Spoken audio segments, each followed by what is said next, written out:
Okay, wonderful. I'm with Head of School here, Charlie. Charlie, tell me a little bit about yourself, your time so far at St Andrews, Green Valley. Great, so thanks for coming to see the school. I've been Pleasure. here for 4 years, so almost 4 years now. I've been a head of school for almost 20 years and a teacher for almost 30.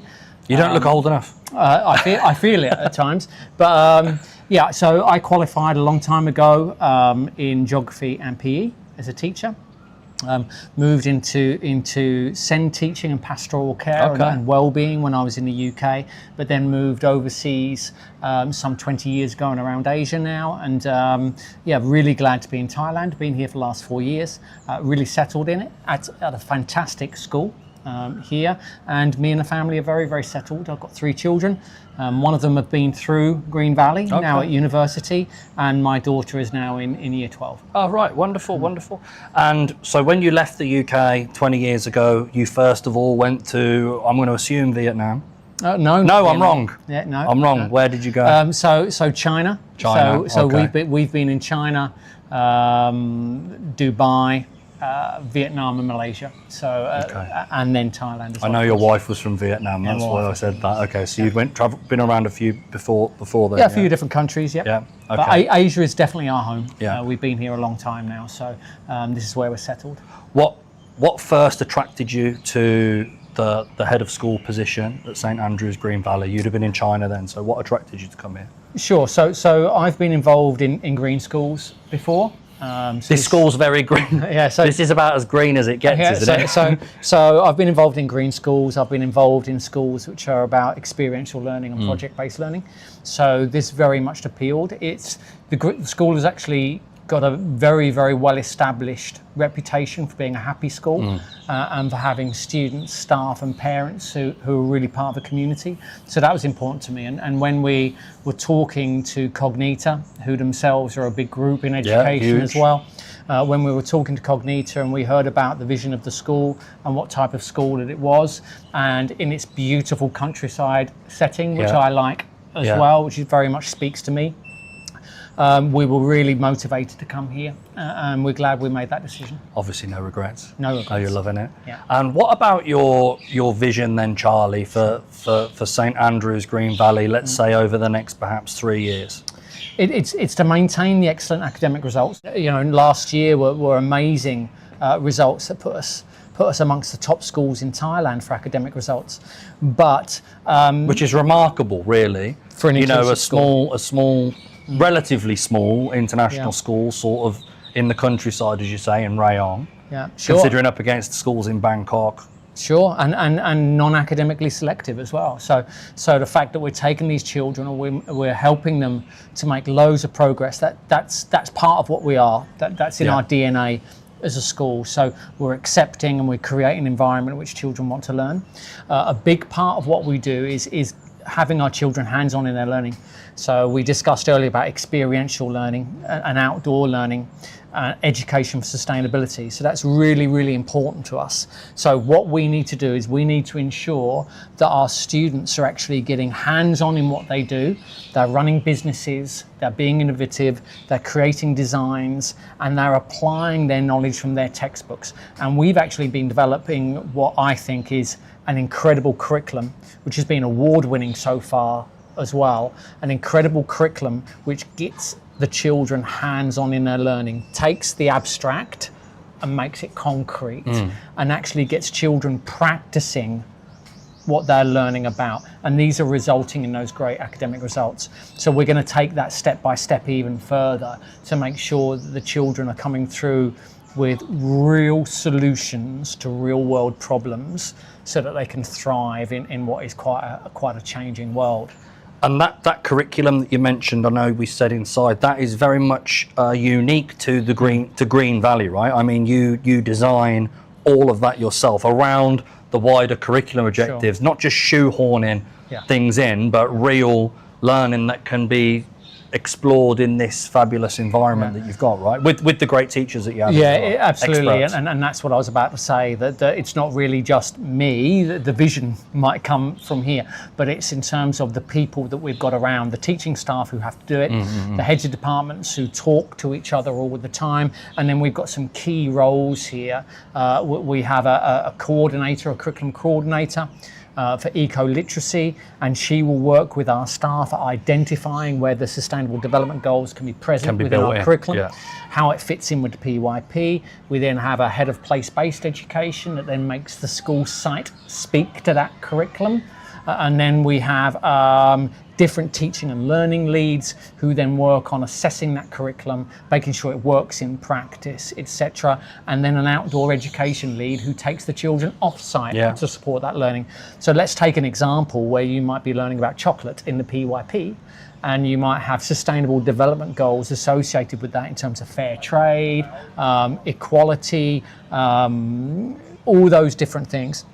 And what's happening is children are learning within the classroom about chocolate, about this PYP unit. They're learning their maths because they're looking at the percentage of cocoa deforestation in Ghana, etc., etc., and they'll go do that. But then that's supported as well by the fact that children then can go see cocoa on site. They can pick it, they can process it, they can see what those elements are involved in creating that bar of chocolate, and then the outdoor education coordinator takes them to a chocolate factory so they can see it in its entirety. I got a one-up you. When I was brought up in Birmingham as a child, we went to Cadbury's. Okay, there you go. So we don't go to Cadbury's here, but they get off they go, and the whole idea is that the children are creating and designing their chocolate bars.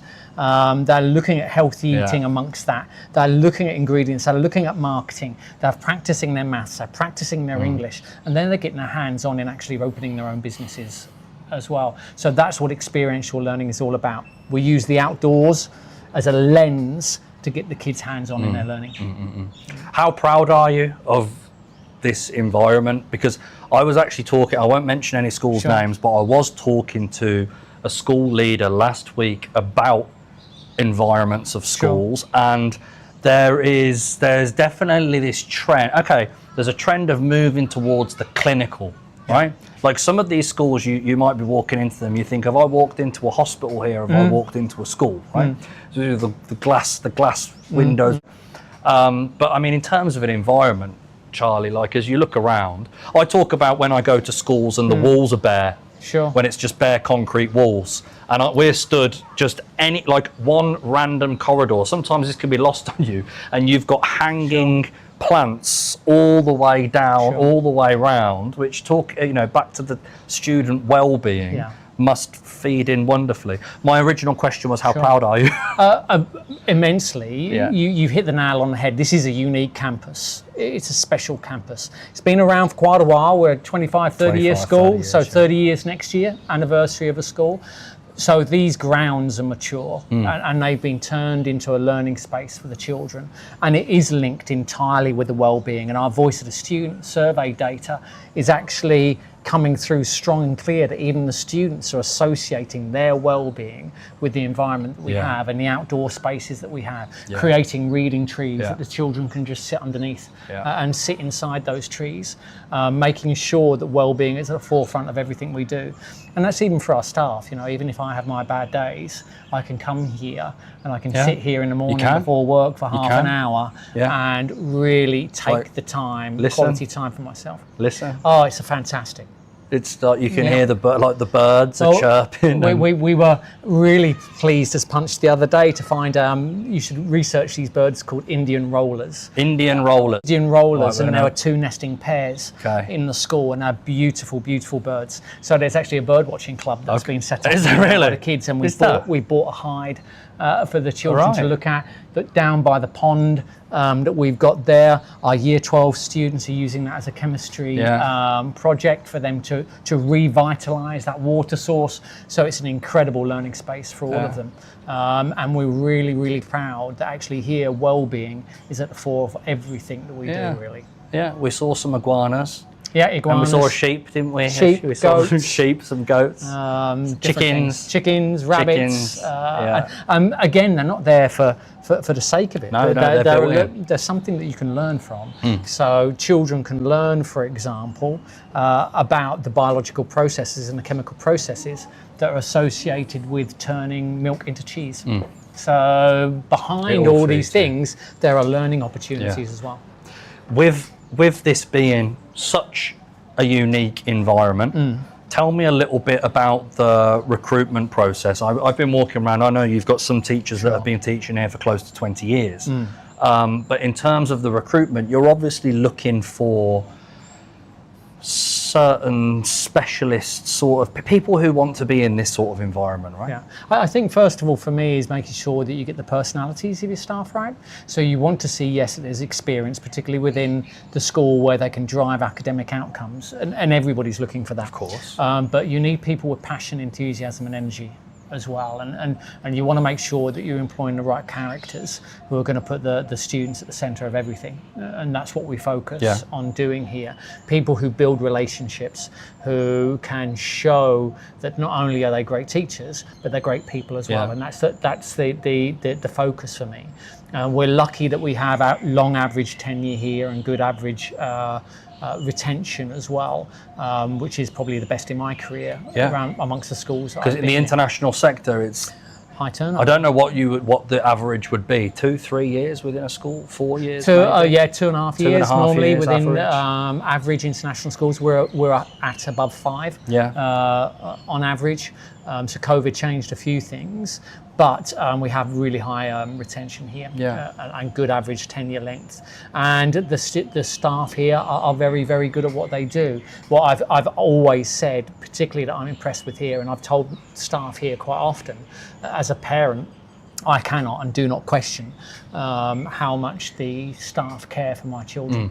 Here, I know. It's obvious, and there's a lot of staff here because they're so invested in the school, and they've been here so long and part of the community. They genuinely do care, and that's what I'm really proud of. Going back to your other question as well. And the parents, you mentioned earlier about students giving feedback on how they understand that the natural environment of this school, how it feeds into their well-being. What sort of feedback do you get from parents in general?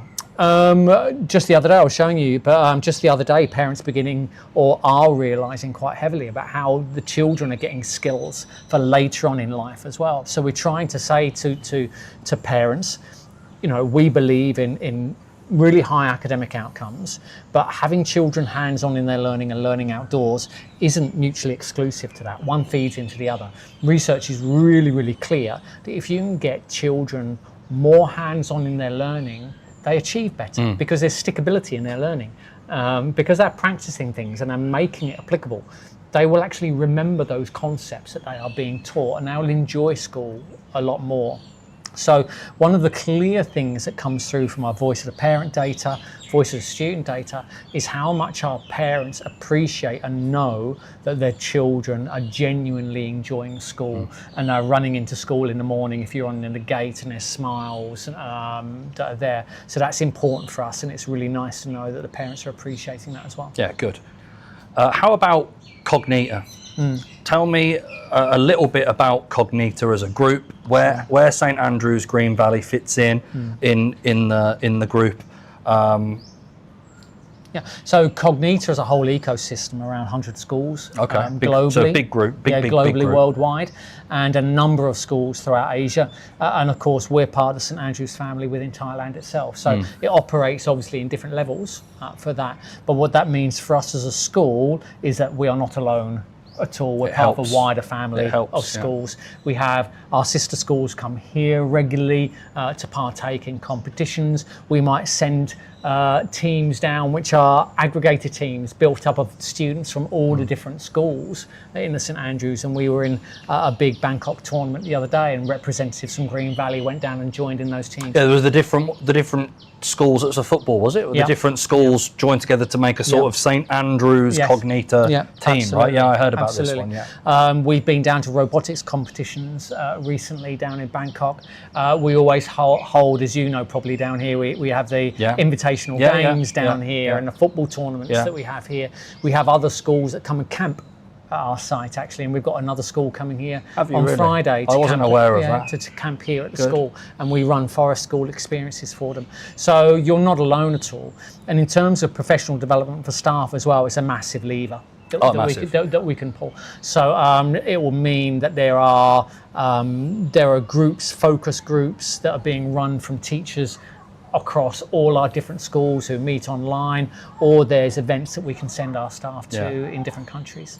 I always think, just from being in schools, when there is a group that's heavily involved like Cognita, there is a level of accountability then that you have to be in as well. You know, some of the schools can be very internal in what they need to achieve, but when you have groups like Cognita, there's a standard that is also needing to be set, policies that need to be thought through. Well, I think approaches if we come back to the core of it, and what's been occupying many discussions between heads as well, is about the quality of teaching and learning, and about what great teaching and learning looks like. And all of a sudden I have a number of colleagues, head colleagues that we can discuss this with, as well as group directors of education who can lever into these big discussions and help us be able to drive teaching and learning forwards by having real rubrics and real understanding what excellent practice looks like, and then a professional development that helps with that as well. Yeah, good.